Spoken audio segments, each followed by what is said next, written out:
تخيل تكون قاعد في مكتبك في عز الليل، الدنيا هدوء قاتل، وفجأة تسمع قاتل بيكلمك انت بالاسم على محطة راديو شغالة بالصدفة. قاتل معاه ضحية وبيقولك قدامك 60 دقيقة بالظبط عشان تحل لغز وتوصل لها، وإلا هيتبعها على الهوا والملايين هيسمعوا صرختها، والذنب هيبقى في رقبتك انت.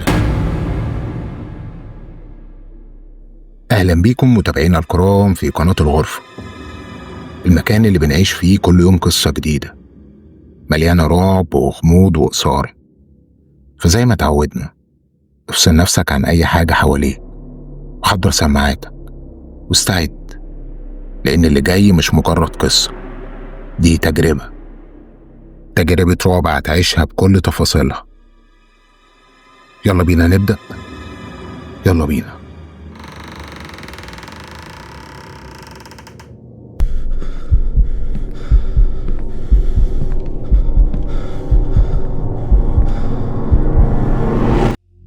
الساعة كانت 3 الفجر، الوقت اللي القاهرة فيه بتقلع قناع الزحمة والدوشة وبتلبس وش السكون المرعب.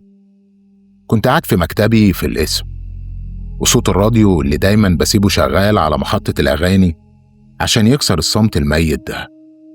كنت براجع ورق قضية قديمة لحد ما سمعت صوت المذيع وهو بيستقبل مكالمة قلبت الليلة دي ومسار حياتي كلها. ومعانا اتصال جديد. الو، مين معانا؟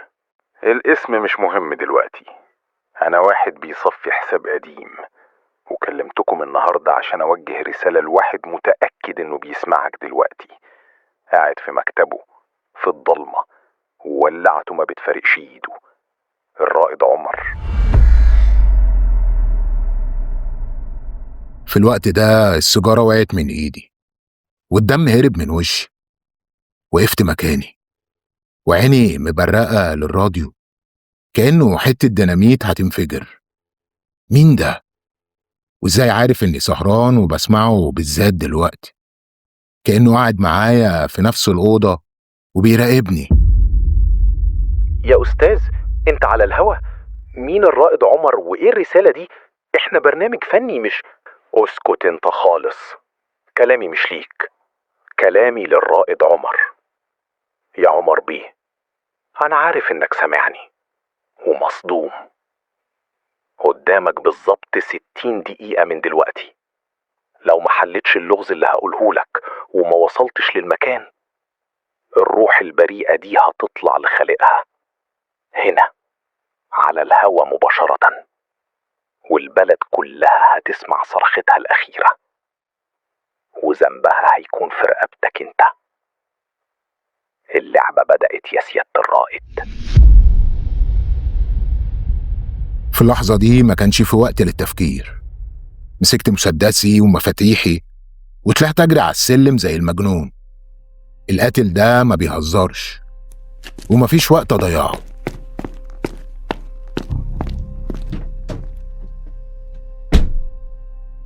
دورت العربية ودوست بنزين لأقصى سرعة، وأول ما الكاسيت اشتغل على نفس المحطة سمعت القاتل وهو بيبدأ يقول اللغز اللي متوقف عليه حياة إنسان. الشارع كان فاضي بس عالي كان مليان زحمة بألف فكرة. كاسيت العربية كان بيذيع صوت القاتل اللي بيتردد في كل مكان، كأنه قاعد على الكرسي اللي جنبي. المذيع كان بيحاول يقاطعه ويستنجد بأي حد، بس القاتل صرخ فيه إنه يخرس خالص. اسمعني كويس يا عمر وفتح مخك. اللغز بيقول مكان كان بيتباع فيه الوهم في الضلمة، والناس بتدفع فلوس عشان تتفرج وتنسى همومها. شاشته كانت بيضة والنهاردة هتتلطخ بالدم. الكراسي بتاعته فاضية ومكسورة، بس مسرح الجريمة جاهز ومستنيك. لو ملحقتنيش قبل ما عقرب الدقايق يوصل لرقم 12، العرض الأخير هينتهي للأبد، والستارة هتنزل على روح البنت دي ومش هتشوف منها غير جثة. يا أستاذ، أستاذ! الخط قطع. يا جماعة حد يبلغ النجدة بسرعة، احنا على الهوا وفي كارثة هتحصل. مكان بيتباع فيه الوهم في الضلمة، شاشة بيضة، كراسي فاضية والعرض الأخير. دي سينما، أكيد سينما مهجورة، بس القاهرة مليانة سينمات مقفولة. ركز يا عمر، ركز. العرض الأخير، الكلمة دي رنت في ودني كأنها جرس إنذار. في سينما قديمة في وسط البلد اسمها سينما ريفولي، اتحرقت من 10 سنين واتقفلت، واليافطة الصاج بتاعتها لسه متعلقة ومكتوب عليها من يوم الحريقة كلمة واحدة: العرض الأخير. دوست بنزين لحد ما الدواسة لزقت في الأرض. مؤشر السرعة كسر 120 في شوارع وسط البلد الضيقة.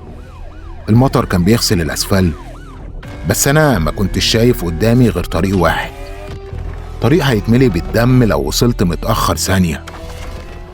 بصيت في ساعة التابلو بتاعة العربية، كانت 3:03، يعني فاضل 40 دقيقة بالظبط، وأقرب الدقايق يوصل ل12 والقاتل ينفذ وعده. التحدي ما بقاش مجرد قضية، دي بقت كرامة وحياة إنسان متعلقة في رقبتي. وأنا بلف صينية ميدان التحرير، طلعت مسدسي من الجراب اللي في وسطي وسحبت الأجزاء وحطيته جنبي على الكرسي. القاتل ده خطط لكل حاجة بالملي، وعنده جراءة يكلم محطة راديو، فمستحيل يكون سايب المكان من غير فخ.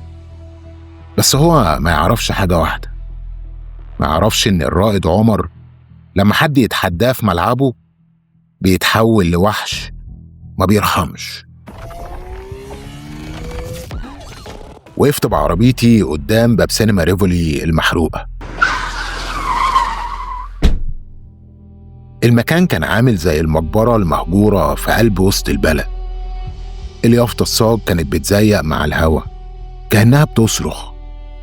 بصيت في ساعتي، 3:45 دقيقة، يعني فاضل ربع ساعة وأقرب الدقايق يوصل ل12. خدت مسدسي وطلعت كشاف الصغير وضربت القفل المصدي اللي على الباب بطلقة واحدة.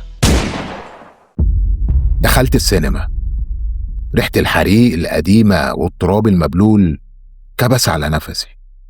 المكان كان ضلمة كحل، ومفيش غير شعاع الكشاف بتاعي اللي بيشق الضلمة دي ويبين كراسي مقلوبة وحيطان متفحمة. مشيت بحذر في الممر. الممر كان طويل وبيودي لقاعة العرض الرئيسية، وكل خطوة كنت بدوس فيها على إزاز مكسور كانت بتعمل صوت بيرن في المكان كله. وقفت مكاني والدم نشف في عروقي. الصوت كان جاي من جوه القاعة الرئيسية. القاتل سايب راديو شغال جوه على نفس المحطة عشان يوترني. دخلت القاعة بالراحة جدا واستخبيت ورا آخر الصف بتاع الكراسي. وجهت كشافي ناحية المسرح، وهنا شفت المنظر اللي يوقف القلب.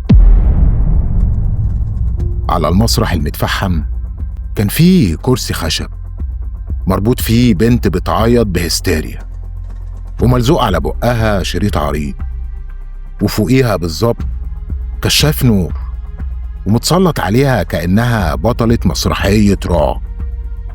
بصيت في المكان حواليها، مفيش أي أثر للقاتل، مفيش غير البنت اللي بتترعش والوقت اللي بيسرقنا. طلعت أجري ناحية المسرح وأنا موجه مسدسي في كل الاتجاهات. ناديت عليها وأنا بقرب منها: ما تخافيش، أنا ضابط شرطة وجيت علشان أطلعك من هنا. نطيت بعديها على المسرح ووصلت للكرسي بتاعها. مديت إيدي بسرعة عشان أفك الشريط اللي على بقها، بس أول ما شديت اللزق اللي على بقها البنت صرخت صرخة وما بصتليش أنا في الوقت ده. دي كانت بتبص مبرقة على حاجة ورايا في الضلمة.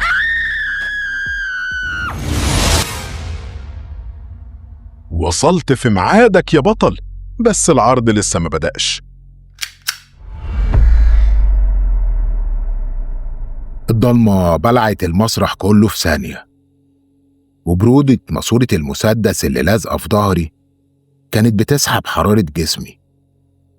في اللحظة اللي زي دي الخوف بيبقى رفاهية مش من حقك.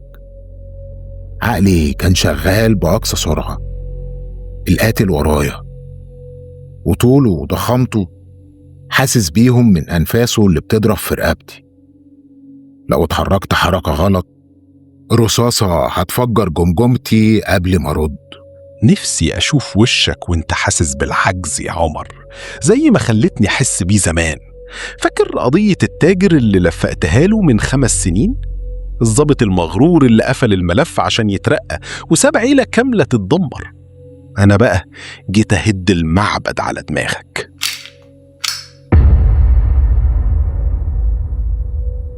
كلامه كان بيأكد لي حاجة واحدة، ده مش مجرد مجرم، ده واحد قلبه ميت وما عندوش حاجة يخسرها. بس هو نسي قاعدة مهمة في الاشتباك. لما تلزق مسدسك في ظهر خصمك في الضلمة انت كده بتديله عين تانية يشوف بيها. ماسورة المسدس اللي لازقة في ظهري عرفتني مكانه وزاويته بالملي، وفي كسر من الثانية نزلت بجسمي لتحت ولفيت وسطي بسرعة. رصاصة شقت الهوا مكان ما كنت واقف وضربت في السقف وشرزت في الضلمة. قبل ما يستوعب إني فلتت من الموت كنت مديت إيدي ومسكت المعصم اللي ماسك المسدس ولويته بكل قوتي وضربته بكوعي التاني في صدره ضربة تهد جبل. الاشتباك كان عنيف بس هو كان أضخم مني ومستعد للضرب. ضربني برجله وطيرني على الكراسي المكسرة، ولما قمت أرد الضربة كان اختفى، داب في الضلمة زي الشبح. سمعت صوت باب حديد بيترزع من بعيد، هرب من مخرج الطوارئ. كنت هجري وراه بس صوت عياط البنت اللي مربوطة على المسرح رجعني لعقلي، هي دي الأهم دلوقتي.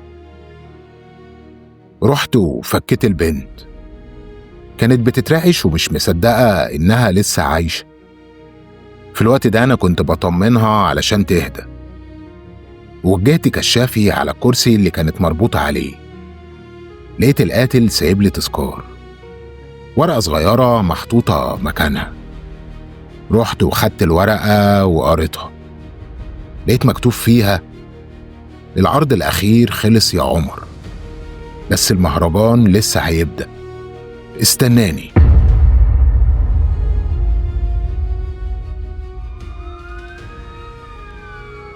البوليس وصل والنجدة استلمت البنت. بصيت للورقة اللي في ايدي وطلعت ولعت المعدن، ولعت فيها ورميتها على الأرض. القاتل ده فتح على نفسه أبواب الجحيم. هو فاكر إنه بيلعب بيا، بس هو ما يعرفش إن اللعب مع الرائد عمر تمنه الدم، وملفه لسه ما اتقفلش. ودي كانت نهاية قضية النهاردة، بس الواضح إن المجرم ده مش هيسكت.